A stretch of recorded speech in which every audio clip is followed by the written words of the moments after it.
4,000 bow hunters in Michigan.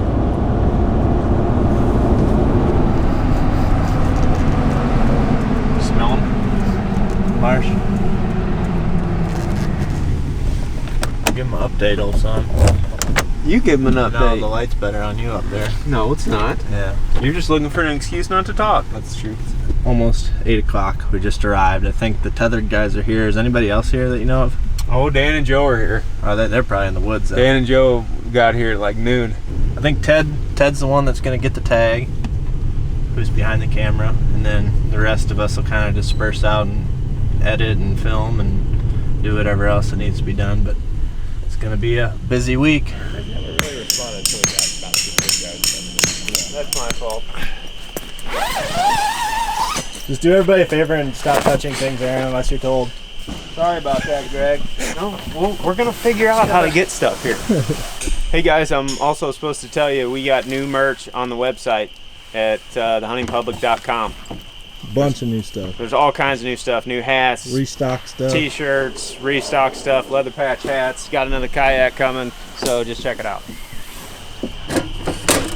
The key to the whole operation, electricity. Now we can edit all night long. Yeah, When it's Clark gonna be like plugs the lights in, it's gonna finally be like connects. Ken Warburton's living room. The entire camp is just gonna flash and flicker when we plug all our batteries in and computers in. This was so stupid simple last time we did this. Oh, you came over here to boss people around now. Everybody's gonna hate me after this video. You got anything intelligent to say? No, I'm just over here slaving away over here. Everybody else is just having a grand old time over there. Well, we got everybody here. Jeff Sturgis and Dylan will be here just shortly. But it's gonna be like last year, guys. It's pretty laid back. We're gonna just take our groups and all go our separate ways. And whatever time of day that you want to leave, you can go wherever the heck you want. You know, public land all over the state.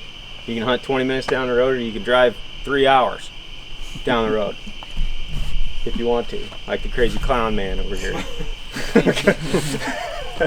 We just want to get out there and try to show folks challenges of hunting Michigan public land.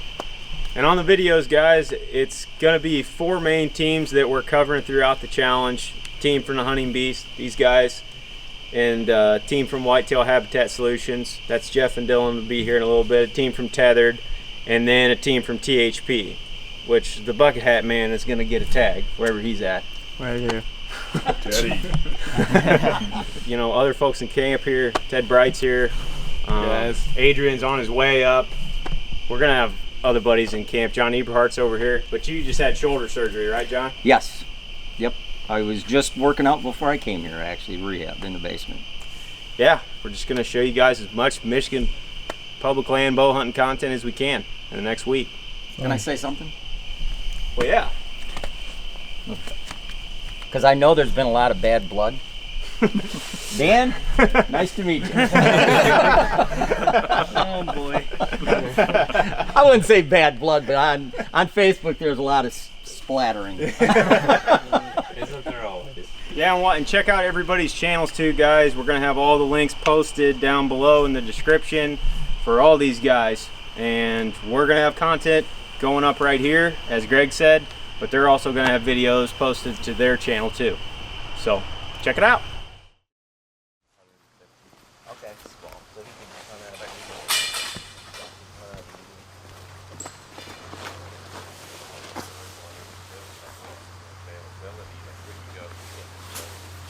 I just broke my compass. That's a 50-cent compass, dude. 50 cents down the drain. So the plan is to stick to water. I think the mature bucks in a overhunted area are going to be in wet, low areas where people don't go. And we did a little scouting yesterday. And this one's probably 2 years old too, but look at how high it is. And I'll tell you what, these rubs might not be fresh, but it shows you bucks are growing up in this woods. That's what we needed to find, is a place where bucks can mature. We saw a bunch of deer piling out of a public swamp. No giant bucks, but we did find a really big track that was obviously off of a mature animal.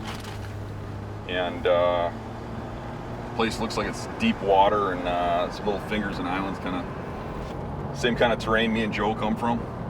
And I'm pretty sure there's something good in there. It's just a matter of we can cross paths with it. What are your thoughts, Joe? Based on what we saw yesterday, it looked really good. It's going to be thick. The biggest thing is when we get out to those islands, hopefully we have some shooting. Because you could, when we kind of looked in there, I mean, it's overgrown. It's like they're going through a tunnel almost. So we'll have to see what it looks like when we get out there. Some of those situations, it's key not to get too far. I mean, you hit an open spot where you can shoot. Maybe you got to set up. Yeah. It's going to be interesting. It looked like really thick stuff. I mean, it wasn't the cattails. It was phragmites. Yep. They're like 15 feet high. And real deep water. We got some rain coming in today. It's supposed to be pretty hardcore. So we'll see what that's all about too. Yeah. At what time that comes in. You smack anything this morning? Ain't been out yet. Been out this evening. Like thunderstorms better. Yeah, I know, right? You guys got a good rain jacket? People ain't gonna be used to seeing me in camo. It's a little different than the flannels, right? Thank you.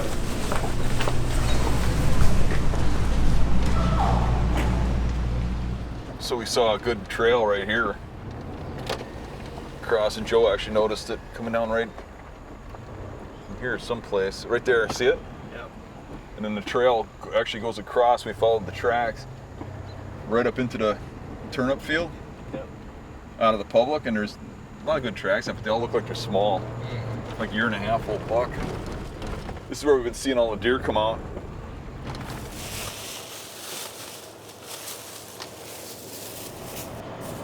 So this is where we've seen all the does coming out. This looks pretty good in here too. That looks really hot, but we probably don't want to do that right I was away. gonna say, is that a day 2 set? Might be. So I'm thinking, well, they're still easy. We should probably hunt in here and in here.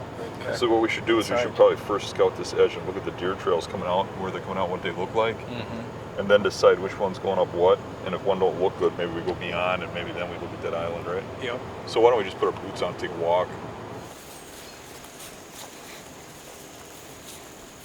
Look at these phragmites these bucks are living in. There's no way they're getting through there without having a heavy trail. So all we have to do is find those trails the bucks are using, I think. Right where that big poplar tree is, they came out. And right on that tree line back there. And that's where the 2 lines of trees go into the marsh. So they're probably using those tree lines as like tunnels to get through the phragmite. A lot of them went in here this morning. A lot of deer went in here this morning. These are all the deer going in this morning, going in there. Look at that. They dip right into the tunnel of crap, huh? Yeah, this looks pretty good. Wow, look at that. How do you even follow that through there? What does it look like on a map? Is there a tree line going in there? I gotta wonder when you get to the bigger trees if there's little clearings in there or what the deal is. I would have to think so. There's this many deer going through there. It's got to be nuts. There's gotta be some decent high ground. Oh, dude, look at this. This trail splits off, and those tracks you're seeing over there come out of the same hole. Yeah, this is that first line. So this has to be this is the first line? This has to be a tunnel of into trees, right? Yeah. Oh, there's a fresh rub in there too. Is there? Yeah, come here. Look right underneath here. You can't even see the trail in that deep water, but they're swimming right through this stuff right out here. See how deep it is? Oh, you're back up again. You back up elevated again. Yeah. So we found this spot on a map. Came in here last night, and there's basically a dike that lines some private crop fields, and then it's like a marsh with phragmite, and then little islands. And we're just cruising the edge of the dike right now where it drops down to the marsh and checking the trails coming up to see what's coming up out. Really concentrating on those tree lines going back there. Yep, because there's individual tree lines that run off, and then there's just dabbles of little islands off of each tree line. There's two main routes that looks like they're taking in and out. What is nice is where we're getting to now has cattails. But I think that phragmite's really hard for deer to get through. These cattails might be a little easier. We might find a little more sign. Lots of tracks. I haven't seen any giant tracks yet though. Right. We did see one yesterday. I mean, they've been coming out of here like crazy. Look at this. This is just solid, fresh tracks. Look at how eaten down these bushes are. This is what a branch should look like. This is after they've been browsing on these leaves. There's a lot of deer back here.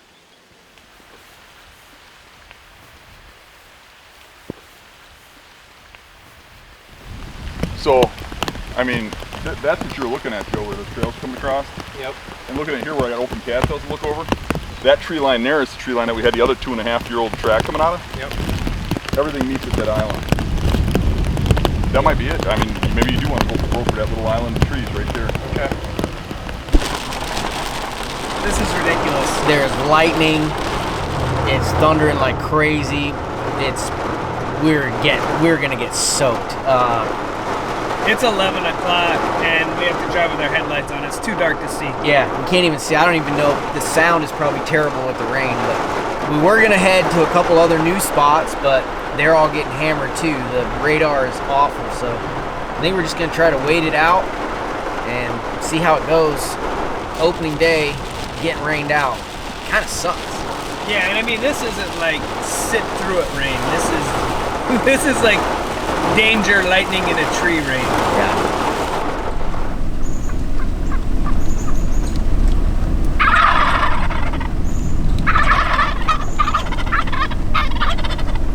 They're all toms. They're all toms, and they're strutting and gobbling. Pull up just a touch. Right there. Shut. They're gobbling at the thunder.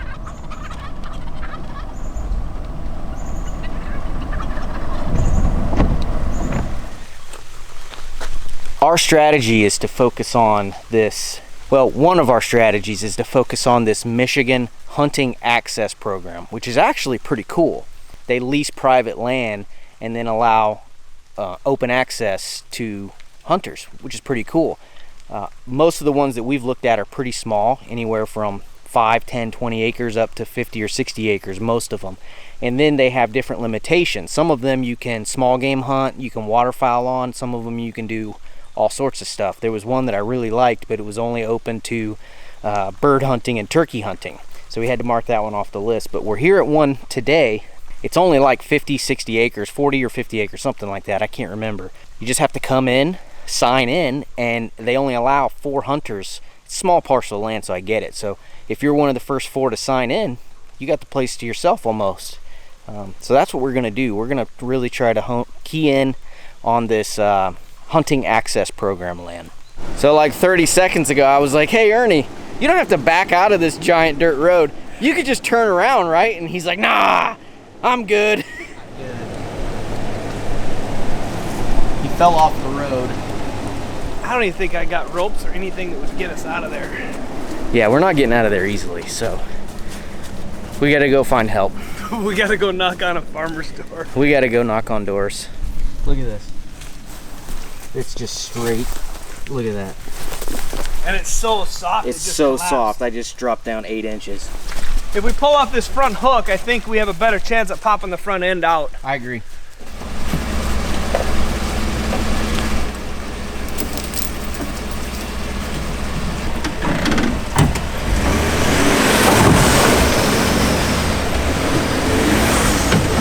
Got her.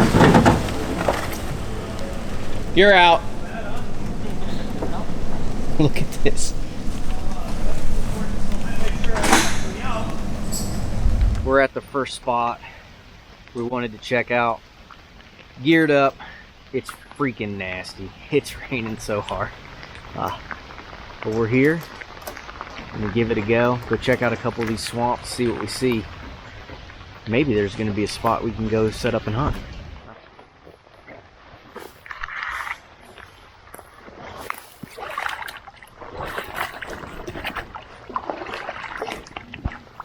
Come hunting the public land challenge. It'll be fun, they said. On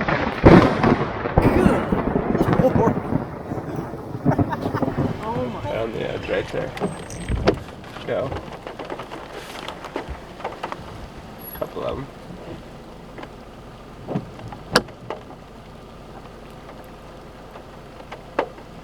That's deer number 8.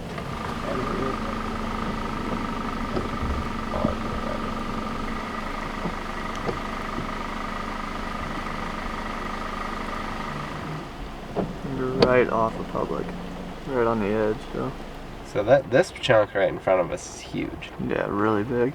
And there's a lot of that clear-cut stuff on it. We've been noticing that there's lots of sign in these coming out. Not lots of sign, but there's definitely tracks coming out of these clear-cut areas. There's a lot of clear-cuts that we're driving through that are really thick.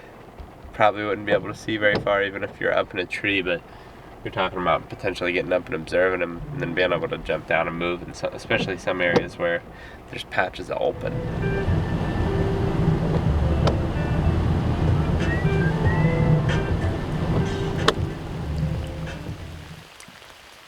We've been driving around this same area the whole morning. There's a dead end right here, and on the map it shows a road going way back up in here and a river running right here. Looks like there's a ton of ground this way that's gonna be hard to get to.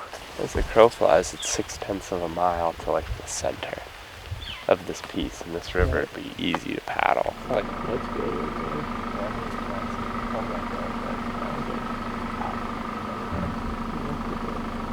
Highly pressured animals skedaddling like always, just like they always do.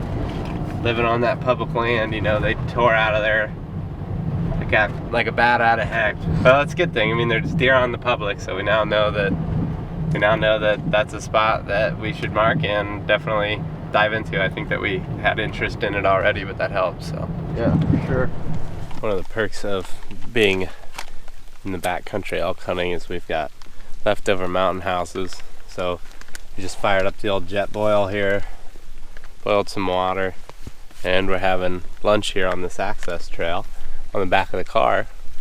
So basically what Ted and I are doing is just driving around, checking out some potential spots. I mean, we have a ton of areas to work with here, and what we've been talking about is just trying to get a gauge of pressure and what the habitat looks like. Doing things like looking out of the car window and looking at trails, looking at tracks going across like any access paths or access roads or any roads in general is something that, you know, we've been doing here. We did in Alabama. We do basically anytime we get out of state.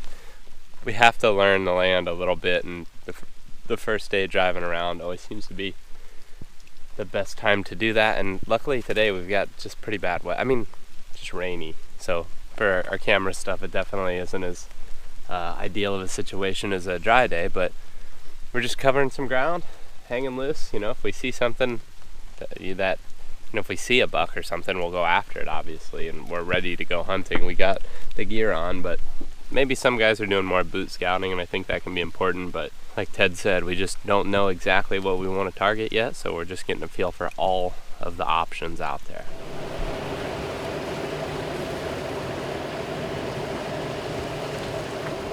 He just said that we're from Wisconsin, we should expect very heavy pressure.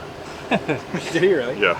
Yeah, he said around October 15th or so it gets to be a zoo, and he said, you know, rut is crazy, and then he said gun hunting, you can't even hunt, there's people everywhere, it's just nuts. Circus.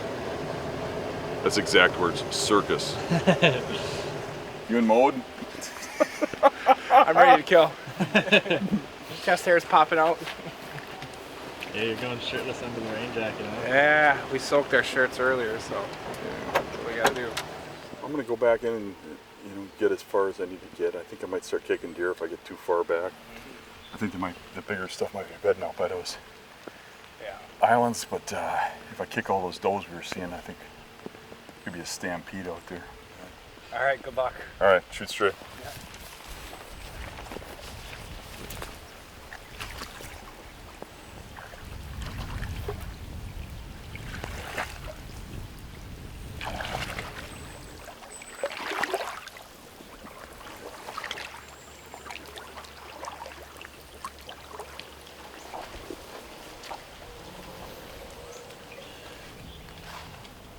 Bad track there.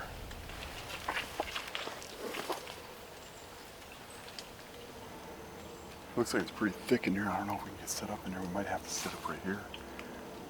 Just don't want to go too far, and then I got no trees to work with. You know? Early season, I don't think this is getting pounded. I think pressure's gone. Yeah. Because otherwise they wouldn't be doing this during the rut.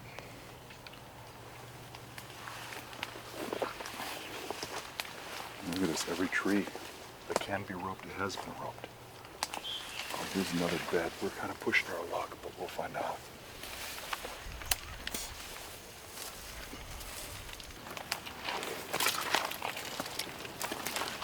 I don't know if we spooked anything or not, because we got in pretty deep for how small this area is. But I never heard any deer crash off. And we're still on pretty good trails. I think that's the tree we need to be in. I was spying around, I could see that that tree's got a fresh rub on it, that bend one. You can see the bark fresh removed on the side of it.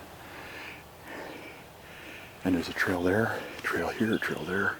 And it looks like there's a trail going off in the grass there. It seems to be the union of everything. I think we need to figure out a way to get up there. Well, whatever happens, happen.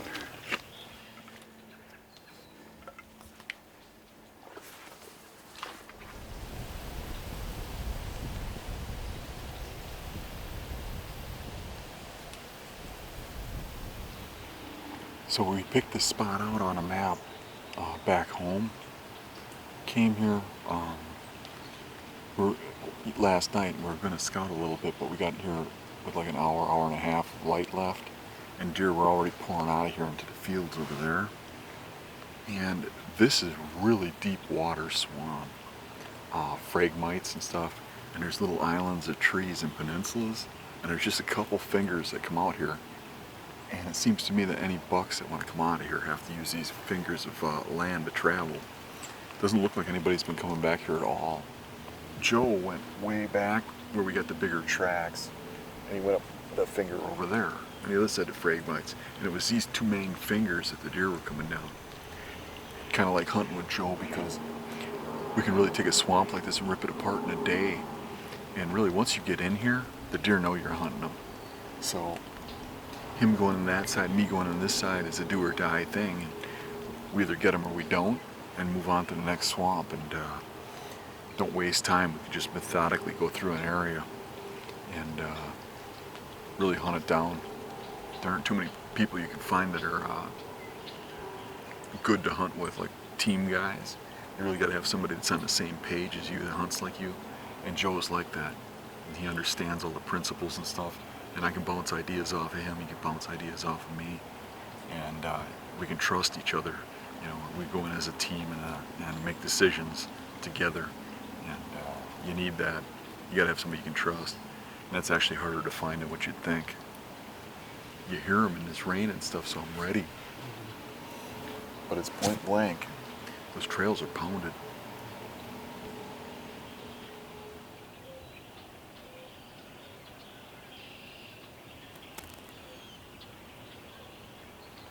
You know you're where the bucks are when you're seeing beavers swim by.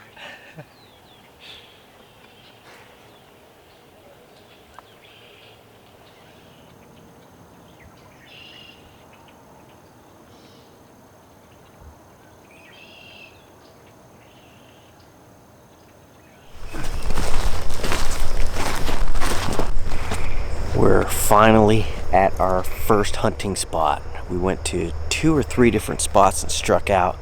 So we actually came about 2 hours south of camp to get out of the rain, really. But we found a spot pretty excited about. We're gonna hunt in between a couple of ag fields and some nasty thick bedding stuff. So we're gonna hike in, get set up.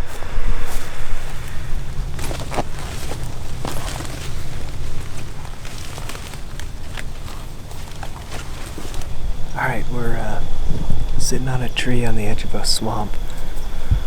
We're kind of watching the other side of the swamp here. We're gonna try and hunt this island out here tomorrow, but we wanted to see if we could see deer coming in and out of it. The wind's bad, everything's bad, we're soaked. It's been kind of a long day in the woods, but we're sitting here, Greg and I are in the same tree, and yeah, it's a pretty cool piece of public, and as far as I can tell, nobody's been in here today, so we're kind of staying out of the main target area that we want to hunt tomorrow and just kind of hoping to get an observation in. Basically what happened is we got here too late to try and set up for a real hunt.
You beat us back?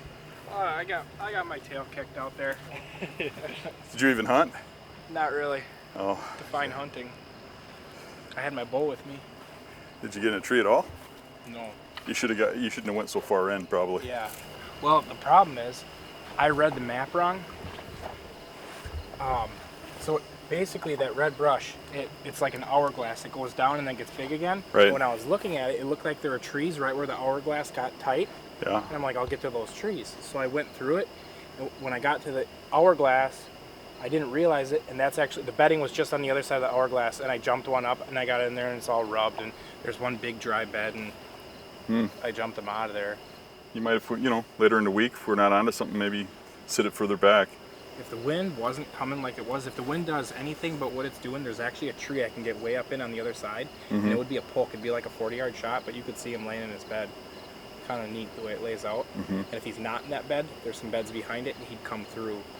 So that's not the worst thing if he's left alone for a week, he might just, I mean, he might be back in there tomorrow, but he's going to be pretty leery. We had doe and a fawn come in. Oh, good. We had a big raccoon come in, chase the fawn away. The tree set up, I was 16 feet from the deer. I mean, they're right here. Yeah. I mean, probably less than that. The doe came in and looked at me, and then like freaked, and then started eating. And then looked at me and kind of freaked, and then went to eating. It was weird. The fawn wouldn't leave. She was there forever until we just started getting down, and she took off. Okay. But no bucks or anything.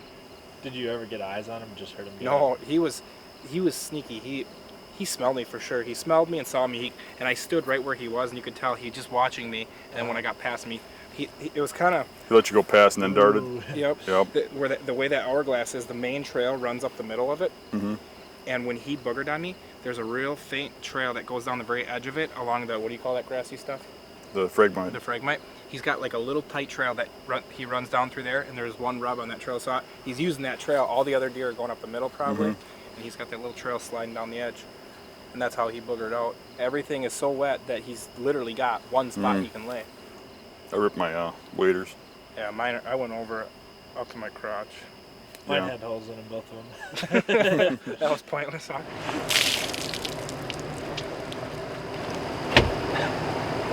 It's too heavy, it's water though. That means it's ready.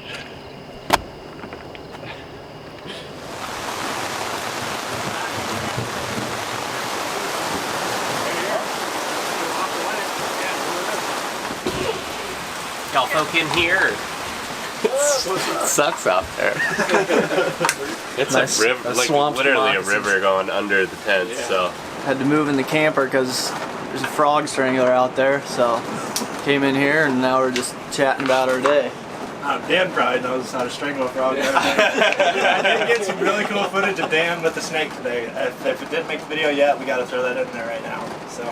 Could have caught a deer. I mean, that deer was right underneath me. I was only like 10 feet up, and it was like right underneath me eating leaves. Until a giant raccoon came swimming out of the abyss through deep water, straight up and chased it away. Pretty much scouted all day, me and Zach. Found some good looking stuff. Didn't get out of the car much today, but went around to a bunch of different areas and found some stuff that we liked. How'd your day go, Dan? I took Jake out swimming. Deep water. We saw a couple deer, but we saw double that in beavers swim by. Yeah, beavers and ducks. What up? At least it's not wet or anything. Everything is flooded out there. It's really bad. And all the video that I took today was me whining about being wet all day Or being long. stuck. Yeah, I think I got a text from you, something like that. Yeah, basically. I was just wanting you to say, yeah, I'm wet and miserable too. You didn't. You were like, I'm killing big bucks. Yeah, exactly. What did you guys see? Dan, Joe, what did y'all see today? Doe and a fawn. That's it? Yeah, I Joe went too far. He jumped the buck. Everything. You can tell it's a buck bed. I got good video of it. Just the one little dry spot that he can sit up on above everything else. A lot of poop around. That he just been there for weeks. I don't know weeks, but basically it's a bunch of red brush that's shaped like a hourglass, and he's right where the hourglass starts to get big again. And there's no trees, and God, you'd have to just stand in water for 2 or 3 hours and wait for him. All right, well, we just all ate supper and We're all out here trying. Both teams are trying very hard. Now we're gonna go swim over to our tents and go sleep. See you on the next one. Lottery. Call to him, Jacob.